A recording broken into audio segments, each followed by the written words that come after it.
straight into it. I'll start with the history, a bit of history, but I want to make more sense of the history when I talk about how it has affected the creative industry. In 2006, I don't think I was mature enough to understand the concept of everything going around the state in terms of creativity or otherwise. But that was about the time that the former governor of Cross River State, Donald Duke, founded an agency. It's an arts agency, something of very intelligent idea called the Creative Circle. So the Creative Circle housed poets and artists and writers and name them, what have you. So the idea of forming that house of creativity is not just to encourage the artists that we have around in the environment, but to find a way to harness their potentials. Because I think every state that pays attention to the creative ecosystem would understand that everything starts with human resource, like you mentioned. So talking about the history, Cross River State, as of 2016, was recorded 3.8 million people in statistics. So Cross River State is a state formed in 1967. So I was checking out the history and I discovered, the state was founded in 1967. And then it's very significant to think of it because that was about the time that the Civil War started. So the Civil War emanated in 1967, and that was just about the time Cross River State was founded. So think of it this way: a child that is born in a war period, a child that is born into war, should naturally have that propensity to cope with things like strife and starvation, that doggedness to cope with whatever reality is coming to place. So thinking about it in a deeper sense of view, I try to make sense of what is our place as creatives. Okay, it's fine for a doctor to tell you what a problem is. It's normal for a teacher to identify the problem of a child in class. But I think the next step is creating a solution. Every artist is a solution provider, because if you miss that part of providing solution, then I don't think your profession really holds that much essence. So everything boils down to providing solution. It's one thing to talk about the history of Cross River State. It's another thing to diagnose what the problem is in actuality and find a way to solve them. Everything I'll be saying today, because I have very limited time. So I think I wrote a couple of poems that would help me explain the idea. So when I take a poem, I explain the idea better, so we can see how we flow in one piece. So I am a graduate of the Cross River State University, CRUTEC, formerly CRUTEC. I did architecture, and then if you asked me what is my biggest regret in life, I would say it's going to do architecture in school. Why a lot of people think of it as a very lucrative profession. Graduated, I think, one of the three best graduating students from the department. But still, one of my regrets, that's because from an early phase in life, I identified my skill. I identified that my potential was in the line of literary expression. So before I even mastered grammatical structures, before I even knew how to communicate proper, there was this inborn ability to play with words, but not just playing with words in a way that entertains people, but in a way that can help people empathize with my feelings, to help people relate with what I'm saying. And so that gave birth to the poem that I wrote sometime in SS2, if you come from where I stay. So my parents cajoled me into the sciences when I think they were a bit blind to the fact that my potential was in the area of writing. So because they stereotypically thought that to be intelligent as a student is to be in the sciences. So they cajoled me to do science, and then I did architecture, and that digressed my attention a bit. But because of all of that reality, everything I was born to experience in my environment, I grew up in Calabar South. And then every other thing, the stories that I come to see on a daily basis. Yesterday, I was coming from Atamunu, around that environment, and then I saw, I don't know the area in specificity, but somewhere in Calabar South, it happened again. Jungle justice. 2 thieves were burnt dead. And then about the same hour, just before dawn at Ikodansa, a thief was burnt to death. So you get that? A thief was burnt to death. And what was going on in my mind? In all of that, in all of that travail, what I was thinking in my head, because I heard that they interrogated the thieves to try to probe to know if who they came with, um, to mention some of their accomplices, but they refused, and then they were burned to death. So, what conviction, what disturbance, what realistic burden must have pushed those guys to the point where they had to steal? I'm not taking any sides, but there has to be a conviction for whatever step in reality you take. So at this point, I'll just move on with the poem. It will just give you an insight to what I'm talking about, my realities and everything I try to embody as an artist. This one is titled Where I Stay. If you come from where I stay, you may not be too proud to say, I survived an ugly adventure around a familiar neighborhood like Robin Hood.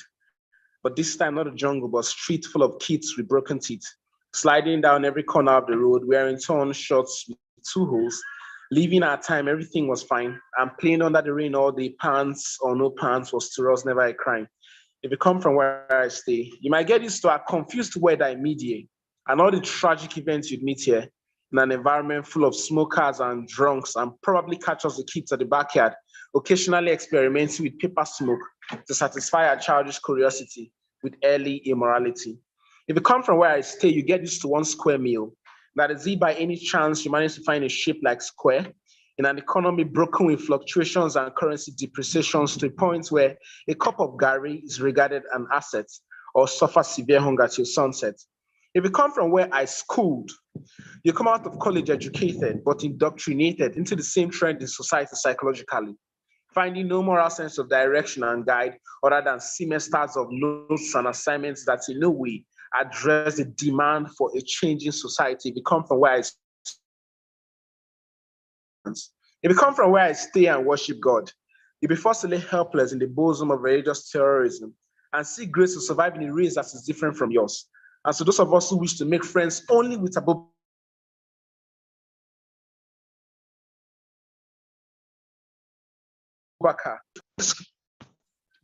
can you still hear me? Yeah, sorry about that interruption. I don't know, my village people are calling me. So, or discriminate between both of them. It's the same sentiments of plain religion. If you come from where I stay, then you may have heard the story while growing up about half a dozen children.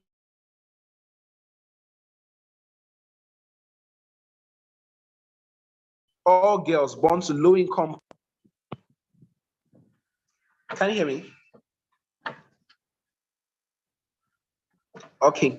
Yeah, if you come from where I stay, then you may have heard the story while growing up about half a dozen children born to low-income couple together in poverty, struggling every day with the miserable life of an unemployed mother and drunk as father. And 8 years down the line, with our very own eyes, we saw these innocent girls blindfolded out of college into a world of sexual abuse. Just anything needed to produce a penny for survival. If you come from where I stay, you see destiny is wasted in Lugars. If you come from where I stay, you'll see open street litter with street kids left to explore the emptiness of life inspired by addiction to substances, feeding from trash cans, humiliation, rejection, anxiety, loneliness, etc., with no acceptance into a good path of living. If you come from where I stay in Calabar, we call them Scolombos. If you come from where I stay, there's no need to exclaim, oh my God, when a girl child puts to bed at the age of 13. No need shouting about female genital mutilation, or when a statistic shows a drastic increase in the rate of child abandonment, or even be shocked at the news of early marriages. If you come from where I stay, you see ladies exploited like beverages. And finally, if you come from where I stay, you'll be familiar with the noise of sirens floating in traffic, the lawmakers breaking their laws. And no matter how much you argue and try to make sense, showing all your documents and driver's license, you'll still be forced to pay your tithe to the prophet in black suit or follow the other instruction. You're following us to the station. If you come from where I stay, if you really come from where I stay, then you must be a Nigerian. You must be a cross Riverian. I wouldn't say I'm lost here, but somehow I'm found missing. So that's the poem I wrote. I titled Where I Stay, because it's I go to several events and I have to like do a speech most times on something that resonates with the theme for today, bits of history and all of that. So it helps me express myself in a rather empathic way. Rather than being just articulate and speaking English words, how can we communicate to the heart? How can the woman sweeping by the roadside make sense of what I'm saying, as well as the professor in the university? Another significant thing about this poem where it stays, because in some lines I dwelled a little on education, because I feel like education is the bedrock of the nation, more than just the cliche of saying it. Education is the bedrock of the nation. If you look at the geographical position of Cross River State, it borders with Abia and Ebonyi State, Akwa Ibom, and every other thing. You know that we are situated in just the right position for exploits to harness our potentials and do everything we want to do. That's why it comes to me as a type of self-mockery, when we keep crying about the oil well that's been lost to Akwa Ibom State, and keep crying about the fall in GDP and everything like that, because I can't stress it. There's no gainsaying that the most vital resource in any given place is the human resource. It's a human resource. So I think it's about time that we had that foresight to harness the potentials that we have in the creative sector. Where are the art exhibitions, the potentials that tourism showed us? All of these things, we can harness them. It's a beautiful thing, the Cross River State Carnival, that's been happening for some years now. But right now, all we can see is some sort of political laxity. Not to dwell too much on the regrets, but you cannot journey on the routes to success without, first of all, identifying the tracks of your failure. Like, if we took this route and then it didn't end us at the right place, then why can't we retrace our step? Why can't we think of other sectors that can work? I lament from the place of an artist. Some other person will come and talk about the problems in the law firm, the problems in politics and all that. But my concern is the artistic industry. The artistic industry for a while now is still like a baby, it's like a child in the incubator. It is about time for maturity. It's about time for maturity. But all we do is spoken words. All we do is spoken words. We just talk and talk and talk, and there is no effort put in place. There isn't any effort. So like I said, education is the bedrock of the nation. It is the funnel through which everything flows into place, whether it is tourism, whether it is the healthcare, everything flows through education. But think of it, if education, this funnel is broken, then you can imagine what the situation of the land would be like.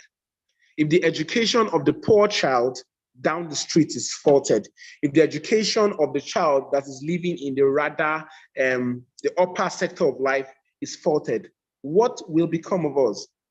Education. We can't stress on education. It takes me to the next thing I'll communicate in the poem. This one is titled School of Education. This is what I want to do now. It's titled School of Education.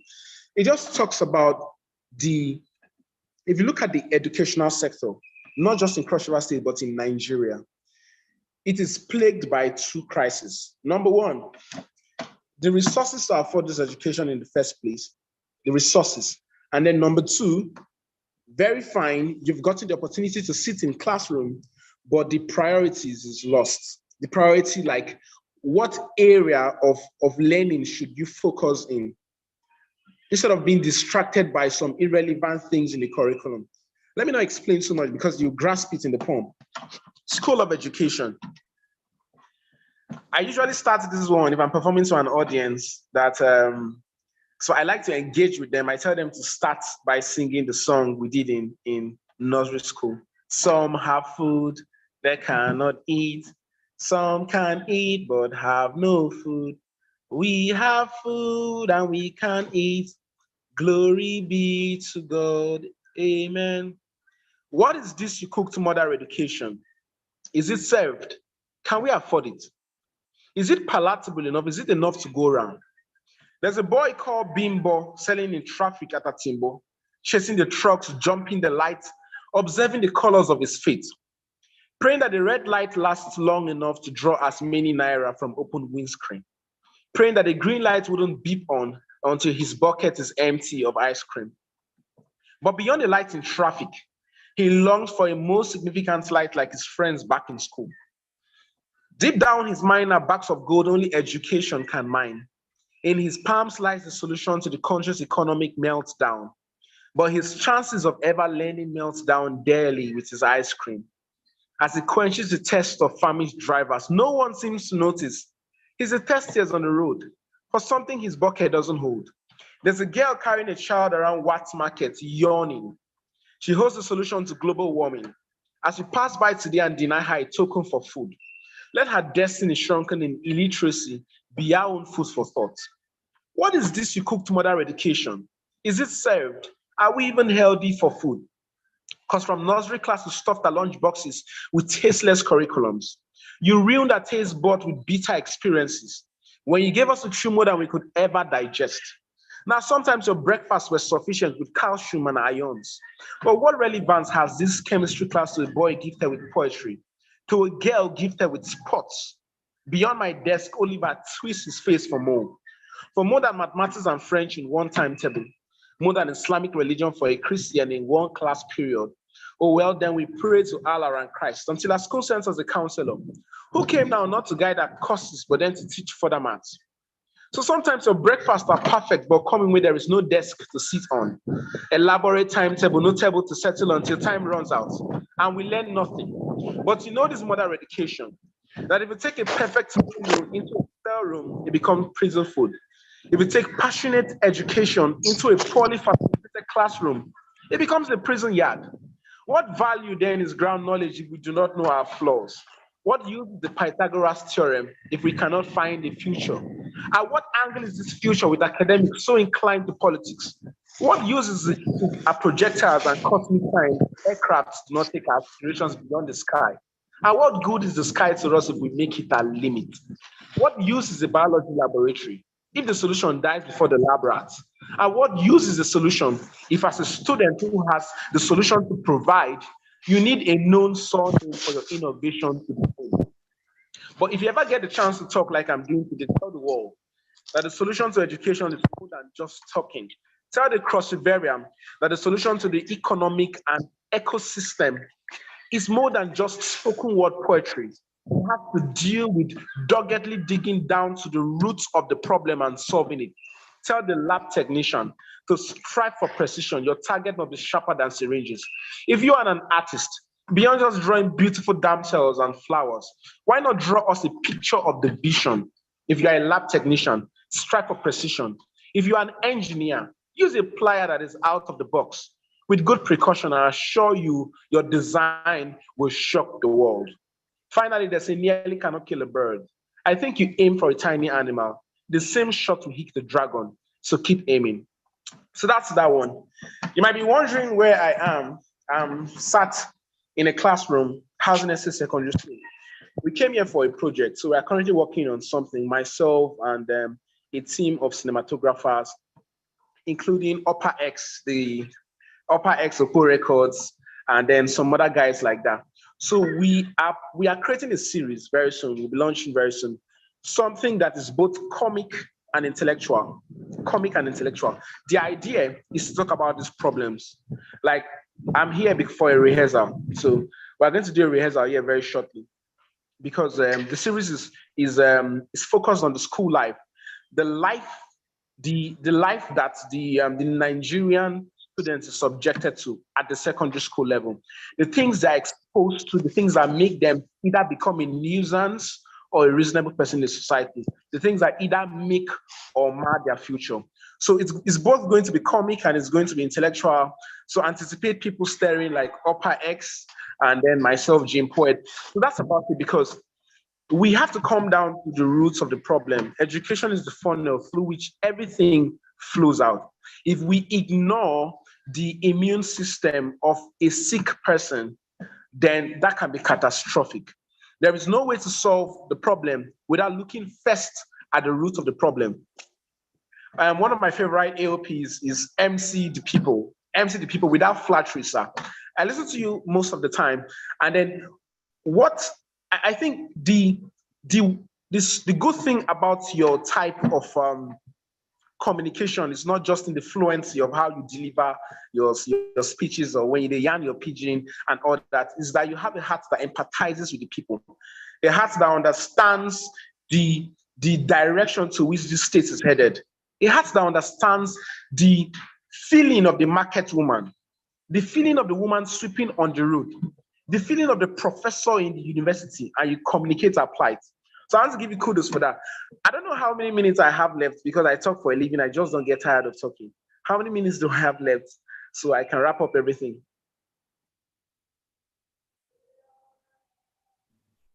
About 5. Okay, about 5 minutes. So I'll quickly do this one. This one is just a summary of everything I have to say. It's a poem. It's a poem. Something I titled Prison Break. Prison Break. What it talks about is that in this creative economy, in Cross River State, in this environment, we are creative people, but we are caged. We are so caged that we cannot express ourselves. What we are yearning for is a break out of this prison yard. Is a breakout of this prison yard. Not in the sense of cowardice. I have a lot of friends that started poetry with me. Some of them are artists, some of them graduated from school, and they've all run to Lagos. They've run out to Lagos. That's more like the mindsets because they believe that that's where you find the sector. That is where you find the opportunities and all that. But I like to be the conventional thinker, like they would call it, that things can still work in this land. Things can still work. No matter what the conditions have been, things can still work. It just boils down to we bringing out our tools and digging and digging and digging. So this poem is titled Prison Break. It means rather than breaking out of Cross River State and running to Lagos, it means breaking out of that stereotypical mindset, breaking out of that short-term thinking, citing things with some sense of foresight and understanding that things can work. So this one is Prison Break. I'll end with this.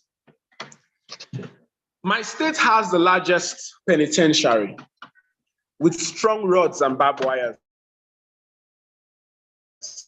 Fight this way, with departments to confiscate every art and talent, skill and ambition, every dream, every dreamer. A propaganda to jail the potentials and force within the space of a cell room. In this prison yard, you'd find super creative minds where every gold has been mined and left to become an empty pit. In this prison, who have written off their chances of a global audience and settled for the mediocrity of localized content. In this prison yard, you'd find journalists freed from jail, but their courage remains locked behind bars. In this prison yard, you'd find artists and singers, celebrities like us, where they don't see our value, but they don't see us finish. Is it in this prison yard you find painters carrying their canvases, canvassing for sales? Lies. And that is why they quarantined us here, so we don't affect the world till we die. But this truth we suffer is more viral than corona. We're prisoners in this dungeon, praying that one day God hears us, because only God knows our value, only God knows our worth. Sadly, our God is the white man. If you want to know what a visa feels like for a Nigerian youth, ask a rabbit that finds a hole out of a burning bush. Because when a young lad searches for scholarship, he's looking for a white man. When a talented dude innovates his software, he's looking for opportunities, just looking for a white man. I mean, talent hunt posters on every wall, promising you trips abroad. White men. It's so pathetic that you know your value. As a Crossiverian, you know your onions. But onions alone cannot give you breakfast. My state conducts the largest mass burial for prisoners that die here in this dungeon, for great dreamers who have died of hunger in their sleep. And so I read this tribute that brings them back to life in loving memory. In loving memory of every great mind who has died in the wars of confusion and buried in the graves of time. In loving memory of the funny comedian whom face made a joke of. In loving memory of the guitar singer who dumped his guitar and found a better instrument for fame, doing Yahoo. In loving memory of the businessman who fled town to look for flying green pastures. In loving memory of the funny comedian whom fate made a joke of, like I said. There are more dead men in the stadium than in the morgue. I remember the great sprinter who chased zealous to reach the finish line. I remember how he bent on his marks, set, ready to fire, and then the gunshot that killed his dreams. The tall basketballer who never got a fish caught in the net of delusion. The short puts guy who needed a long hand in politics to be picked. A loving memory of the taekwondo fighter who figured out poverty doesn't need kung fu. A loving memory of the funny basketballer, everyone here, the gifted player, everyone here who has found himself in the court but knows no lawyer to make it through. I pray that this tribute brings you back to life. At the bottom line of everything, at the end of everything, just keep pushing because we can survive the conditions of our place. We were born here for a reason as social priests. We're born as the prophets of our land. It's more than just talking, it's more than just reciting poems, it's more than just the exuberance that comes with. It boils down to taking advantage of the times. It boils down to standing in that gap. The problem of Cross River State is not the responsibility of the governor. It's not the responsibility of the teacher. It's a collective responsibility. And I think it's about time that we grabbed that pedal and head for change. Thank you very much.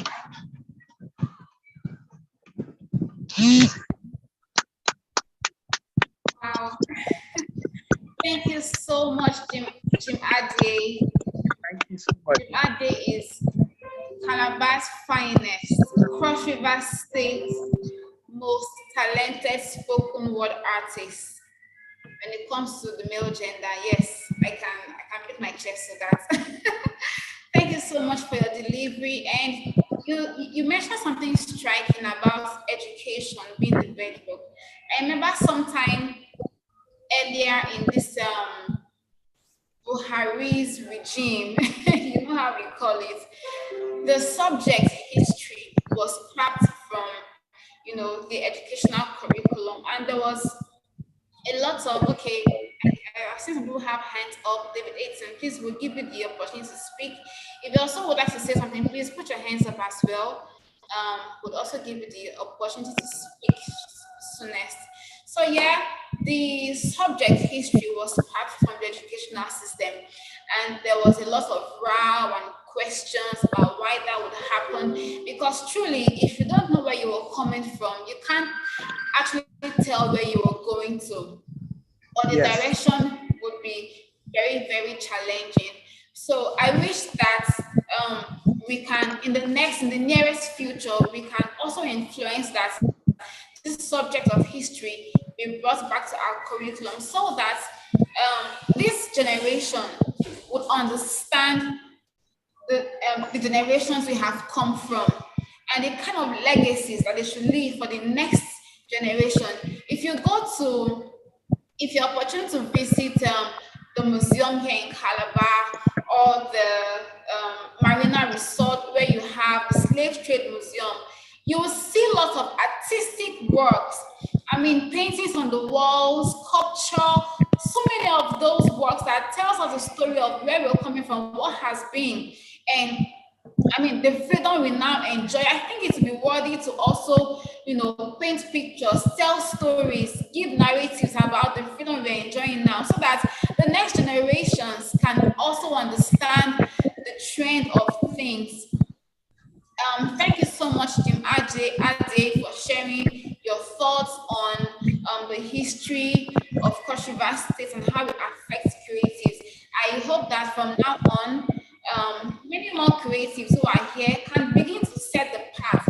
I mean, we need to come up with more partnership initiatives, collaborative work, which you are doing right now. I commend you for that.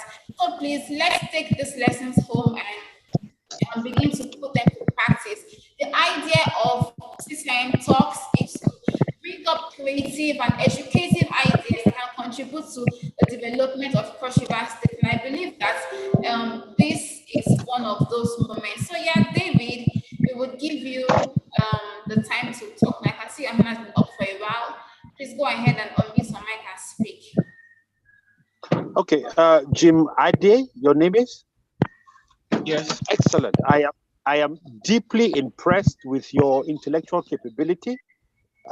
In recent times, I have had cause to interact with the younger generation. I happen to be in my mid-50s. So, yeah. And I've been not very impressed, I must be honest, that most young people I have come across, their mindsets were, as you described, on the exit corridor of getting out of Calabar, and they are not actually seeing the potential that exists here. Cross River State, and I've said this severally in several fora, is a diamond in the rough. Yes. And its greatest asset is its youth. But a lot of people don't see it.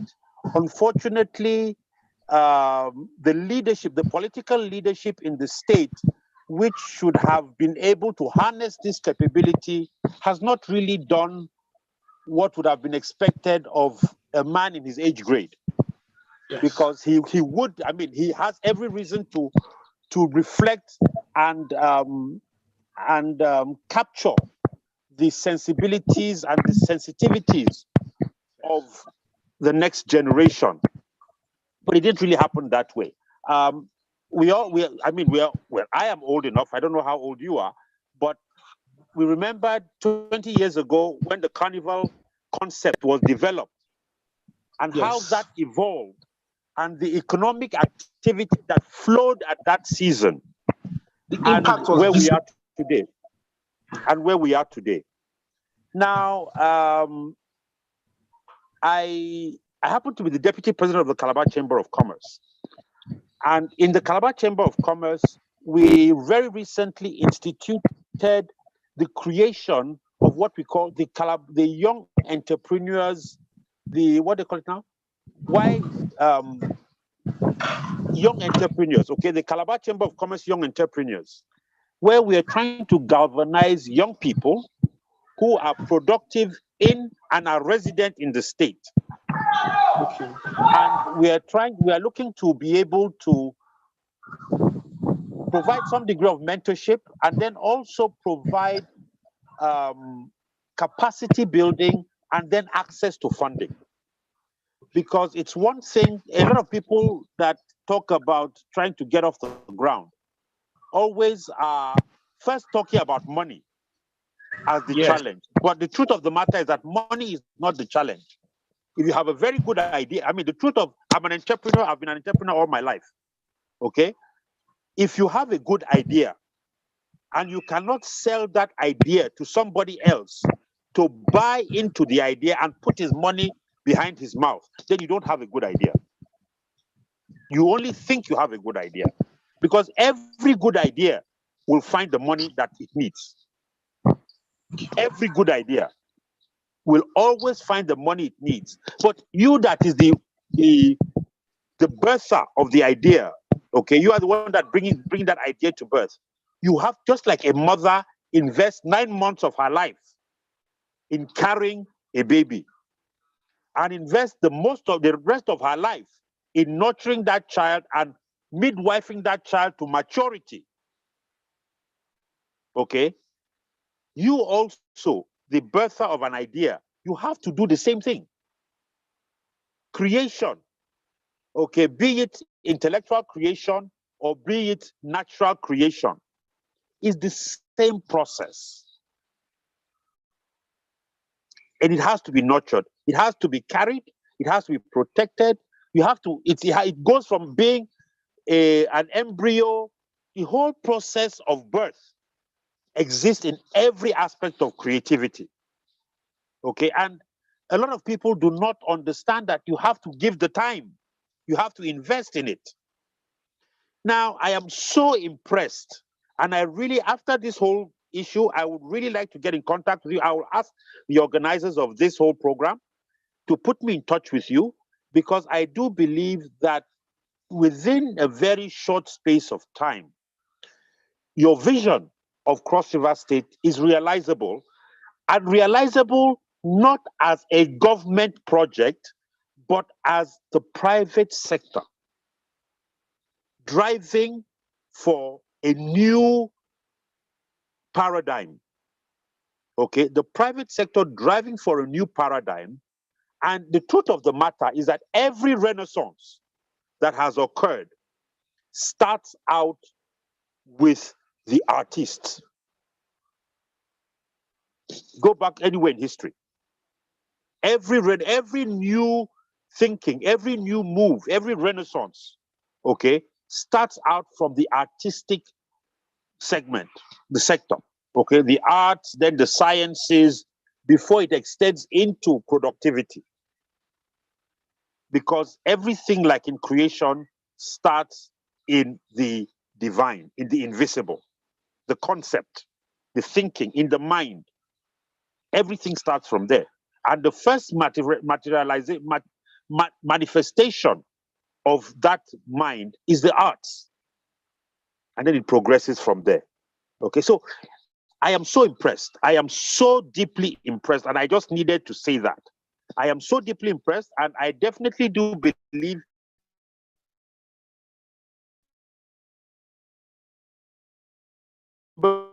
movement.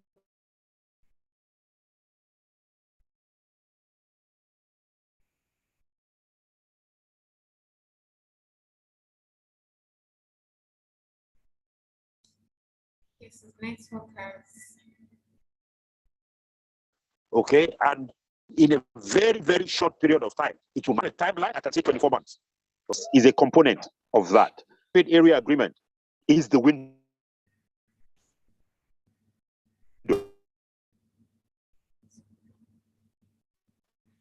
Cross River State, you've identified a few things. We are the only state that has 3 exit corridors, land, sea, air. No other state in Nigeria has it. So the economy of Cross River State, if you want to say, okay, where should we be? Just look at Lagos State. Look at Ogun State. That is your mirror image. That is your mirror image. And it can be achieved. The economy of Lagos State is Lagos State because of the involvement of the private sector. It is the private sector that drives the economy of Lagos State, not government. In Cross River State, people expect government to drive it. Government will never be able to drive it. Never.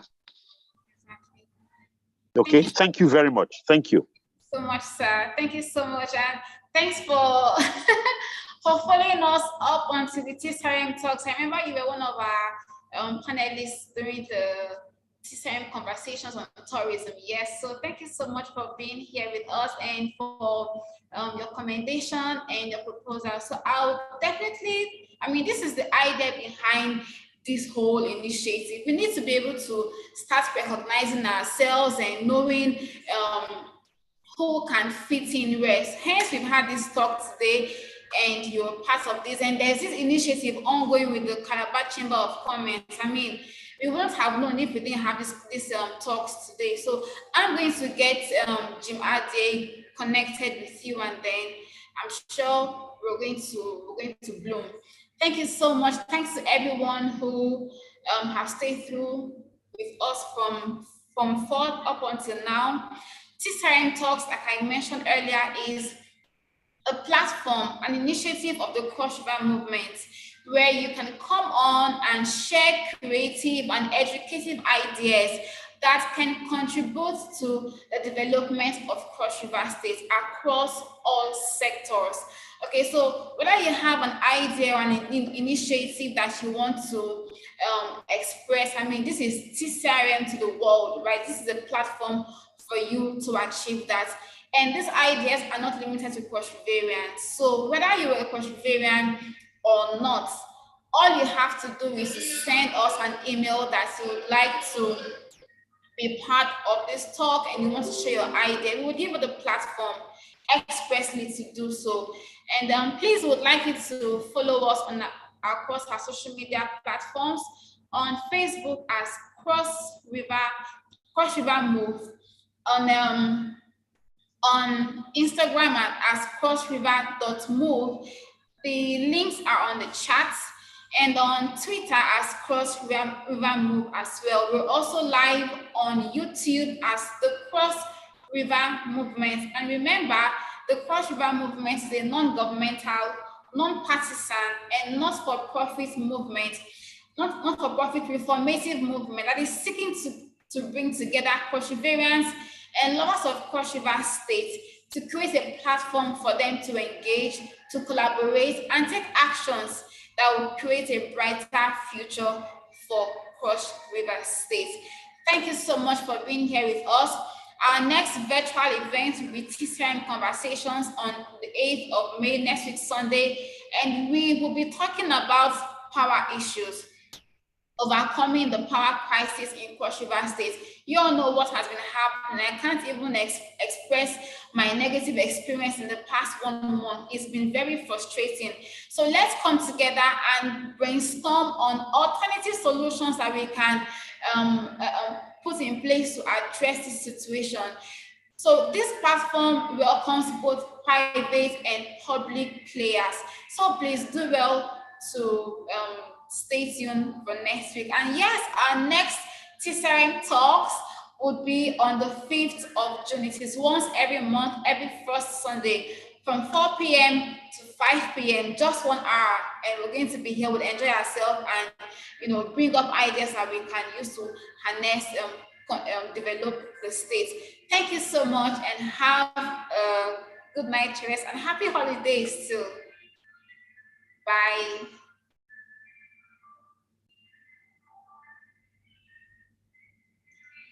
Bye, everyone.